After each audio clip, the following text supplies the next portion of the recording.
My wife refused to hold our newborn son for 3 straight days. I thought it was postpartum exhaustion.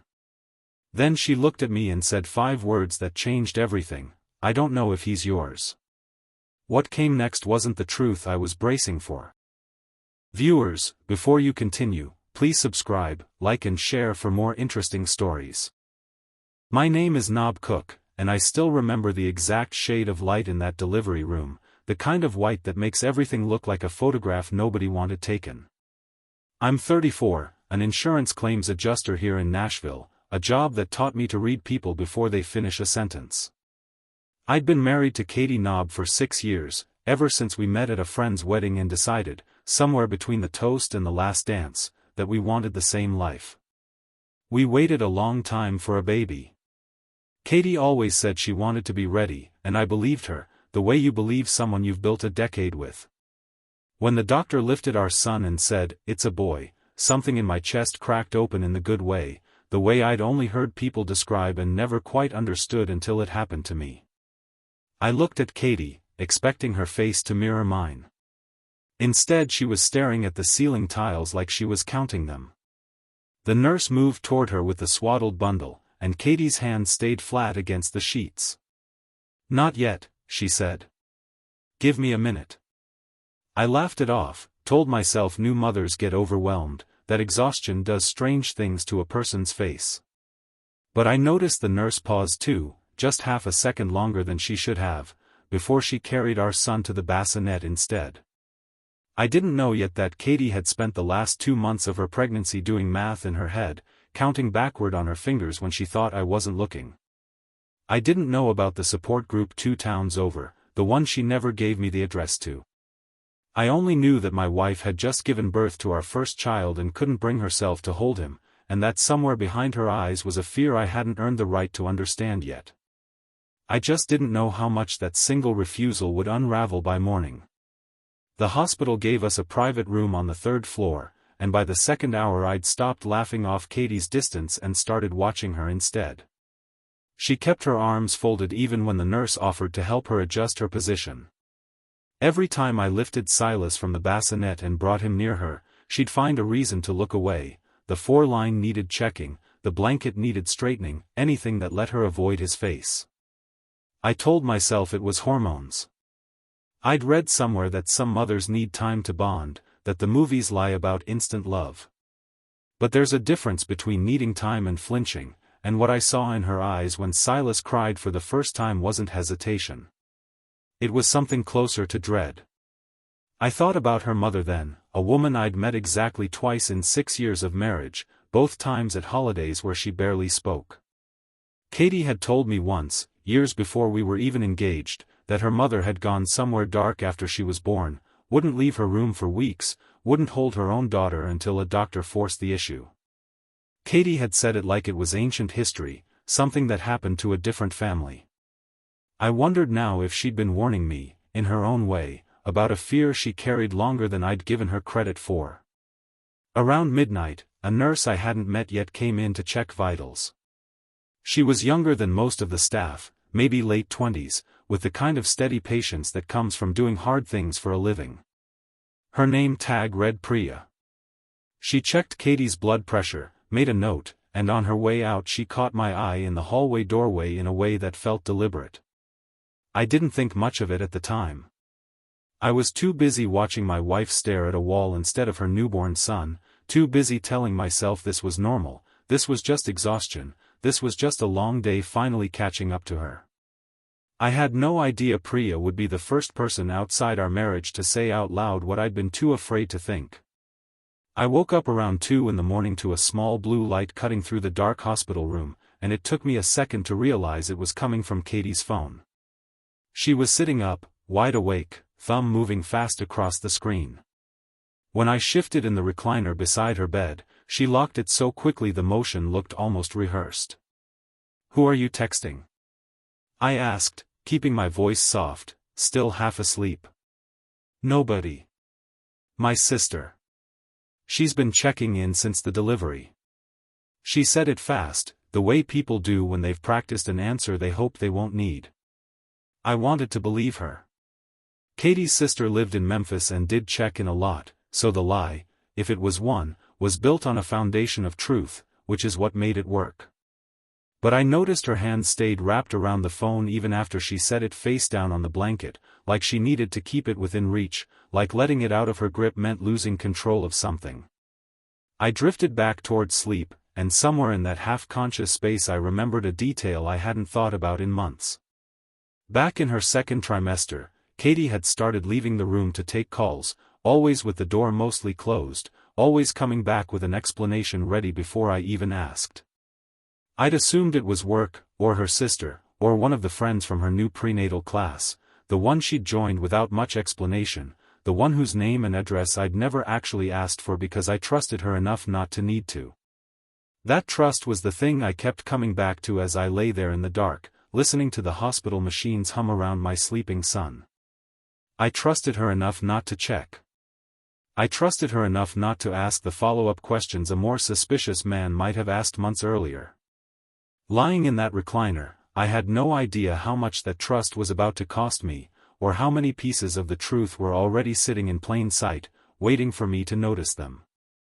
The next afternoon, Priya found me in the hallway while Katie was resting and my mother had stepped out to grab coffee. She glanced back toward our room before she spoke, like she was deciding whether this was hers to say. "Mr. Cook, I don't want to overstep," she said, "but I've done this job 15 years, and I've never seen a mother avoid eye contact with her own baby the way your wife has. Has she said anything unusual? Anything that worried you?" I felt my stomach drop in a way that had nothing to do with politeness. I told her no, not really, just that Katie seemed tired. Priya nodded slowly, the kind of nod that means someone doesn't quite believe you but isn't going to push. She told me postpartum struggles show up in different forms, that sometimes what looks like coldness is actually fear, and that fear like that usually has a source. Then she excused herself to check on another patient, leaving me standing in a hallway that suddenly felt a lot smaller than it had that morning. I went back into the room and watched Katie sleep, her hand resting near Silas's bassinet but not touching it, and I thought about the counting I'd caught her doing twice now, fingers moving silently against her leg like she was working through a calendar in her head. I'd noticed it back in month 7 and asked her about it. She'd said she was just tracking his kicks, and I'd let it go because it was a reasonable answer and I had no reason yet to doubt her. Standing there, I ran the math myself for the first time, the way she must have run it 100 times before me. Our timeline was tight but not impossible. Still, something about the automatic way she used to do that counting, almost like a nervous habit, stuck with me longer than it should have. I didn't say anything to her when she woke up. I just held Silas a little tighter and told myself I was imagining things, even as some quiet part of me understood I probably wasn't. We left the hospital 2 days later on a gray Thursday morning, the kind of Nashville sky that can't decide if it wants to rain.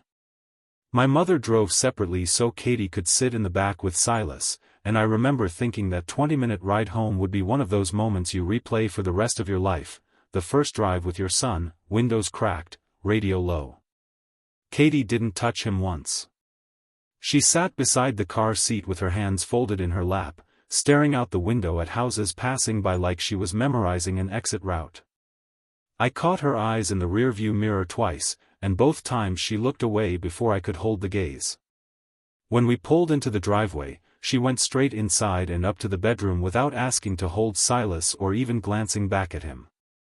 My mother stayed behind in the kitchen a moment longer than she needed to, and when I set the diaper bag down, she caught my arm. "Something's wrong, Nob," she said quietly. "That's not exhaustion. I raised 3 kids. That's guilt." I told her she was reading too much into it, but even as I said it, I didn't believe myself. Later that evening, while Katie showered, I went to hang up her coat, the same one she'd worn to the hospital 3 days earlier. Something fell out of the inside pocket when I lifted it off the hanger, a thin paper hospital bracelet, the kind they give visitors, folded in half like she hadn't wanted anyone to see it. I unfolded it without thinking much of it, expecting maybe a duplicate of her own admission band. Instead, printed in plain block letters, was a name I didn't recognize. Not Katie's. Not mine. A stranger's name sitting in my wife's coat pocket like a piece of evidence she'd forgotten to destroy. I stood there in the hallway holding it for a long time before I heard the shower shut off, and something in me already knew this wasn't going to have a simple explanation. I waited until Silas was asleep in his bassinet before I brought it up. Katie was folding laundry on the bed, her back to me, and I set the bracelet down on the dresser where she'd see it without me having to say anything at first. She went still. Not startled, still, the way people get when they've been dreading a moment and it finally arrives. "Who's Raina Colt?" I asked. "A woman from my prenatal class," she said, too quickly, the words coming out clipped and rehearsed. "We must have swapped bags by accident at the hospital. It's nothing." She kept folding the same shirt over and over, smoothing creases that weren't there. I wanted to accept that. It was a reasonable explanation, the kind of small hospital mix-up that happens all the time. But it didn't explain the phone call I'd overheard 3 nights earlier through the bathroom door, back before Silas was even born, Katie's voice low and cracking, and underneath it, faint but unmistakable, a man's voice responding. At the time I'd told myself it was a video playing, or her sister on speaker with the TV on in the background. I hadn't wanted it to be anything else. I thought about the prenatal support group she'd joined 6 months earlier, the one 2 towns over that she attended most Thursday evenings. I'd asked for the address once, early on, mostly out of curiosity, and she'd waved it off, said it moved locations depending on availability, said I wouldn't know the building anyway. I'd let it go because pushing felt like the kind of thing an insecure husband does, and I didn't want to be that. Standing in our bedroom now, watching her refold a shirt for the 4th time, I understood that I'd spent 6 months mistaking my own trust for evidence of nothing being wrong. The bracelet sat on the dresser between us, a name neither of us said again that night, and I went to bed with the growing sense that whatever this was, it had been building long before that hospital room, long before I'd started paying attention. 3 nights later, rain came down hard against our bedroom window, the kind of steady Tennessee downpour that makes a house feel smaller than it is. Katie sat on the edge of the bed with her back to me, shoulders drawn in, and I knew before she said a word that whatever came next would be the thing she'd been avoiding since the delivery room. "I need to tell you something before you hear it from someone else," she said. My chest tightened in a way I still remember clearly, a physical pressure that had nothing to do with anger yet, only dread. She told me about the support group, and about a man there named Cole Bryant, a widower whose wife had died in childbirth the year before. She said it started as 2 people who understood loss and fear better than anyone else in the room. She said it stopped being just that sometime around month 5. It ended, she said. Before Silas was born. I ended it. Her voice cracked on the word ended, like she needed me to believe the timeline mattered as much as the fact of it. I didn't say anything. I couldn't. I just sat there while she kept talking, faster now, like the words had been dammed up for months and the wall had finally given out. Then she said the sentence that changed the shape of everything that followed. "Knob, I don't know if Silas is yours." The rain kept going outside, and I remember staring at the wet glass instead of at her, because looking at her felt like more than I could manage. 6 years of marriage, and in the space of one sentence I didn't know which parts of it had been real and which parts had been managed, curated, protected from a truth she'd apparently been carrying since before our son ever took a breath. I didn't yell. I didn't cry yet either. I just asked her, as calmly as I could manage, how soon we could get a test done. She nodded, wiping her face, and neither of us slept much that night, each of us staring at a different wall in the same dark room. The lab was in Franklin, a quiet clinical building with the kind of forgettable furniture designed to keep people calm while their lives get decided in another room. Katie and I sat across a small table from each other, a manila envelope waiting between us, neither of us reaching for it. 2 weeks had passed since her confession, 2 weeks of sleeping in the same bed without touching, of trading Silas's care back and forth like 2 co-workers instead of 2 parents. I'd gone through every stage in that time, numbness, rage I didn't act on, a strange grief for a version of our marriage I now understood I'd never actually had. I kept replaying details I'd dismissed months earlier, the counting on her fingers, the phone calls behind closed doors, the support group I was never invited to. Each memory landed differently now, recolored by what I knew. When the results finally came, the technician read them to us in a tone so flat it took a second to register. Silas was mine. Biologically, completely, without question mine. I felt relief crash into me first, sharp and immediate, followed almost instantly by confusion. If Silas was mine, then the affair with Cole Bryant hadn't happened during conception, the timeline didn't line up the way I'd assumed in my worst imagination. Katie confirmed it in the parking lot afterward, voice shaking. The relationship with Cole had ended months before she got pregnant. It wasn't a question of paternity at all. It never had been. Then why the refusal to hold our son? Why the fear in her eyes since the moment he was born, if the biology wasn't in doubt? She didn't answer right away. She just stood there by the car, rain-soaked pavement reflecting the gray sky above us, and for the first time since this all started, I saw something on her face that looked less like guilt over an affair and more like guilt over something she hadn't told me yet. Something worse, in its own way, than the thing I'd spent 2 weeks bracing myself for. We didn't talk again until we were back home, Silas asleep in the nursery down the hall, and Katie finally said the thing she'd been circling for 2 weeks. I didn't refuse to hold him because I thought he wasn't yours, she said. I refused because I didn't think I deserved to. She told me the rest slowly, like each sentence cost her something.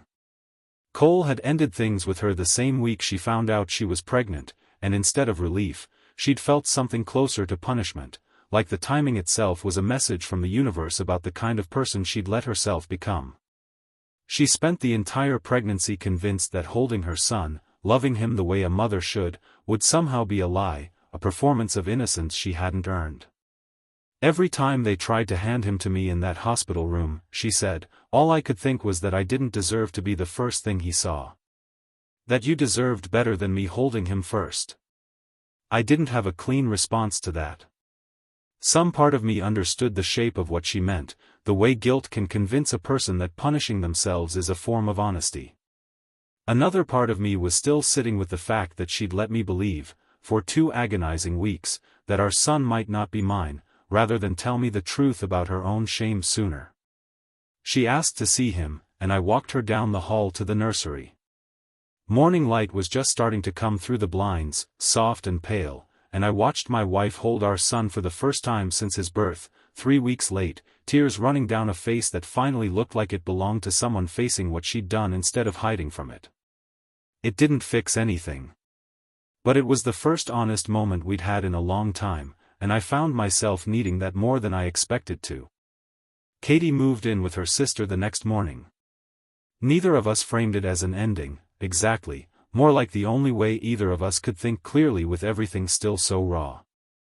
I stood on the porch as she loaded her bags into the car, Silas asleep against my chest, the Nashville sky doing that pale orange thing it does right after sunrise. I didn't ask her to stay. I've thought about that moment a lot since, whether I should have. But trust isn't something you rebuild with an apology and a lab result. It takes longer than that, and I wasn't sure either of us had earned the shortcut yet. The months that followed were hard in ways I hadn't prepared for. I learned how to function on 2 hours of sleep, how to hold a bottle and answer work emails at the same time, how to be both parents some days when Katie needed space to work through what she told me. Somewhere in the exhaustion, I found a version of myself I hadn't known was in there, steadier, more patient, less afraid of hard conversations than the man who used to avoid asking his wife the follow-up questions. Katie and I talk again now, carefully, most days. Whether that turns into rebuilding a marriage or just becoming 2 people who co-parent well, I honestly don't know yet, and I've stopped pretending I do. But there's one thing I still haven't told her. That hospital bracelet, the one with Raina Colt's name on it, Katie never explained how it actually ended up in her coat pocket, not really, not beyond the vague story about swapped bags. I found out later, through Priya, that no patient by that name had been on the maternity floor that week at all. Someone put that bracelet there on purpose. Someone wanted me to start asking questions before Katie was ready to answer them. I still don't know who. And some mornings, when I'm alone with Silas and the house is quiet, I wonder if that person is still watching to see what I do next. Thanks for watching. Please subscribe, like and share for more interesting stories.